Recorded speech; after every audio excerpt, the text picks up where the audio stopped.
మరి కష్టపడుకున్న వాళ్ళు ఏమైపోతారు? ఎక్కడండి ఏ ఏరియాలో అమ్ముతున్నారు?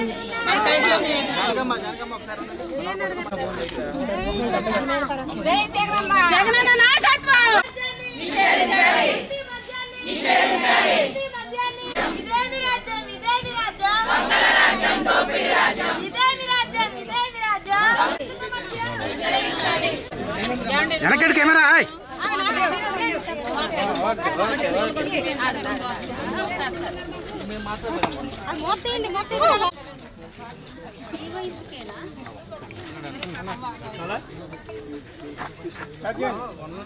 ఇదేమి రాజ్యం ఇదేమి రాజ్యం దొంగల రాజ్యం దోపిడీ రాజ్యం ఇదేమి రాజ్యం ఇదేమి రాజ్యం దొంగల రాజ్యం దోపిడీ రాజ్యం కల్తీ మద్యాన్ని నిషేధించాలి కల్తీ మద్యాన్ని డౌన్ డౌన్ దొంగల రాజ్యం దోపిడీ రాజ్యం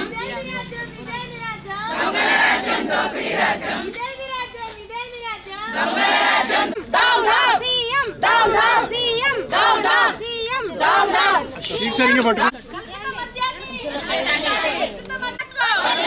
జోహార్ వైఎస్ఆర్ జోహార్ వైఎస్ఆర్ జోహార్ వైఎస్ఆర్ దొంగల రాజ్యం దోపిడీ రాజ్యం ఇదేమి రాజ్యం కూటమి ప్రభుత్వంలో ఏరులై పారుతున్నటువంటి నకిలీ మద్యానికి సంబంధించి నిర్మూలించాలి.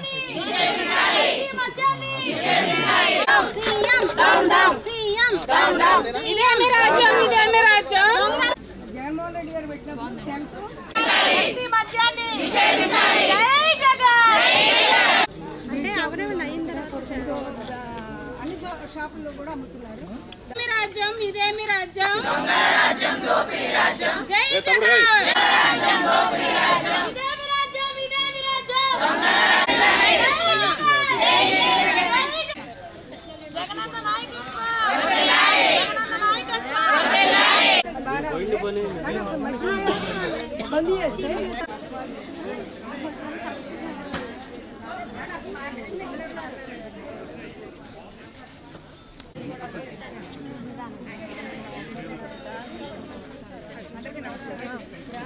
మన రాష్ట్రంలో మద్యం ఏరులైపోతుంది. కల్తీ మద్యం ఈ కూటమి ప్రభుత్వం నాయకులే ప్రైవేటు ఫ్యాక్టరీల ద్వారా మద్యాన్ని ప్రైవేటు దుకాణాల్లో అమ్మిస్తూ ప్రజల ప్రాణాలను తీస్తున్నారు. ఇలా మహిళలందరూ మా తాళిబొట్టుని కాపాడండి, మా కుటుంబాలు చిన్నాభిన్నం అవుతున్నాయని ఇలా రోడ్ల మీదకి వచ్చే పరిస్థితి ఏర్పడింది. దీన్ని చూసైనా కనీసం కూటమి ప్రభుత్వానికి సిగ్గుపడాలని మేము సిగ్గుపడేలాగా చేస్తున్నారు ప్రభుత్వం అందరూ.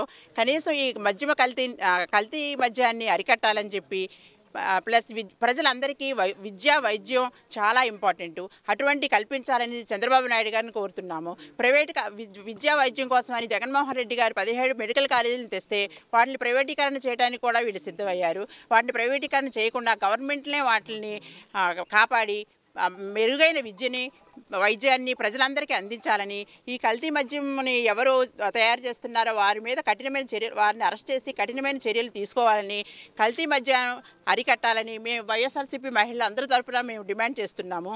అలాగే కల్తీ మద్యాన్ని విరివిగా ప్రతి మన కిల్లీ కొట్టుల కాడ నుంచి మనం వాటర్ బాటిల్స్ కూరగాయలు ఎలా దొరుకుతున్నాయి ప్రతి గ్రామంలోనూ అంత విరివిగా దొరుకుతున్నాయి.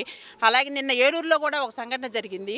మన జీవి మాల్ సందులో ఒక కల్తీ మద్యం తాగి ఒక ఆయన చనిపోయారు. ఇలా ఎందరో మనుషుల ప్రాణాలను తీసుకుంటూ దాని మీద వీళ్ళు ఆదాయాన్ని ఆ కూటమి ప్రభుత్వం నాయకులు అందరూ దాని మీద ధనార్జన కోసం ప్రాకులాడుతున్నారే తప్ప కూటమి ప్రభుత్వానికి ప్రజల ఆరోగ్యం మీద ఎటువంటి చిత్తశుద్ధి లేదని దీని ద్వారా తెలుస్తుంది.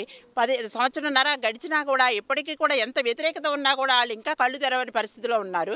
కనీసం ఎప్పటికైనా కల్తీ మద్యాన్ని అరికట్టి ప్రజలందరినీ కాపాడాలని మా మహిళల కోరికలు నెరవేర్చాలని కోరుకుంటున్నాము. అలాగే ఉచిత బస్సులు అంటూ 15-20 రకాల బస్సులు ఉంటే 4-5 రకాలకే పరిమితం చేశారు. అంటే పేద ప్రజలు పేద మహిళలు అంటే దూర ప్రాంతాలకు వెళ్ళాలంటే వాళ్ళు స్లీపర్ కోచ్లు ఎక్కాల్సిన అవసరం లేదంటారా అని మిమ్మల్ని అడుగుతున్నాము. రాష్ట్రంలో ఎక్కడ చూసినా ప్రతి నియోజకవర్గంలోనూ ప్రతి చోట కూడా మంచినీళ్ళను మందు వేసుకునే మందు బిళ్ళలు దొరకని ప్రదేశం అయితే ఉంది. కానీ మీ మద్యం మీ కల్తీ నారావారి బ్రాండ్ కల్తీ మద్యం దొరకని ప్లేస్ అనేది ఎక్కడ రాష్ట్రంలో కనిపించకుండా ఈ రోజున ఎక్కడ చూసినా ప్రతి చోట మరి కల్తీ మద్యం అనేది ఉంది. నిన్న కూడా ఏలూరులో జరిగిన సంఘటనే దీనికి ఉదాహరణ. మరి చంద్రబాబు నాయుడు గారు నేను సంపద సృష్టిస్తానంటే ఆయన ఏదో అనుభవం ఉన్నవాడు మరి ఏదో ఒకటి చేసి ప్రజలకు మేలు చేస్తాడంటే ఈ రకంగా ప్రజల ప్రాణాలతో ఆడుకుంటూ మరి ఆయన సొంత మనుషులకి ఆయన పార్టీ క్యాడర్కి మరి ఆయన అనుచరులకు ఆదాయం సమకూర్చే విధంగా ప్రజల ప్రాణాలతో మరి చెలగాటం ఆడతారని చెప్పేసి మేము ఎక్కడ అనుకోలేదండి. మరి ఈ రకంగా చేయడం అనేది ఒక ముఖ్యమంత్రి స్థానంలో ఉన్న ఒక రాష్ట్రానికి తండ్రి స్థానంలో ఉన్న మీకు కరెక్ట్ కాదు ముఖ్యమంత్రి గారు. మీరు ప్రజల ప్రాణాలతో చెలగాటం ఆడొద్దండి. ప్రజలకు కావాల్సిన విద్యా వైద్యం అనేది అందుబాటులోకి తీసుకురండి. కల్తీ మద్యాన్ని కాదండి. నారావారి బ్రాండులు లేకపోతే మీ అనుచరులకి నిన్న కూడా ఏలూరులో జరిగిన సంఘటన మరి బోండా ఉమా గారి అనుచరుడు ఏలూరులో ఈ మద్యం షాపు దుకాణానికి యజమాని మాకు తెలిసింది. మరి ప్రాణాలంటే చెలగాటం లేకుండా అది ప్రాణాలంటే విలువ లేకుండా చెలగాటం ఆడుతున్నారు. మీ ఇళ్లలో ఇలా జరిగితే మరి అది మీకు అది కరెక్ట్గా ఉంటుందా?